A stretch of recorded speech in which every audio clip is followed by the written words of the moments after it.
መወራት ያለበት መሰበክ ያለበት ጌታ ብቻ ጌታ ብቻ ጌታ ብቻ ጌታ ብቻ ጌታ ብቻ ጌታ ብቻ ጌታ ብቻ ጌታ ብቻ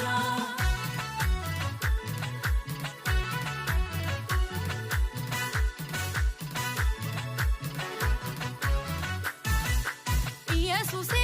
ኢየሱሴ ዋስ ጠበቃ ነው የሕይወቴ ኢየሱሴ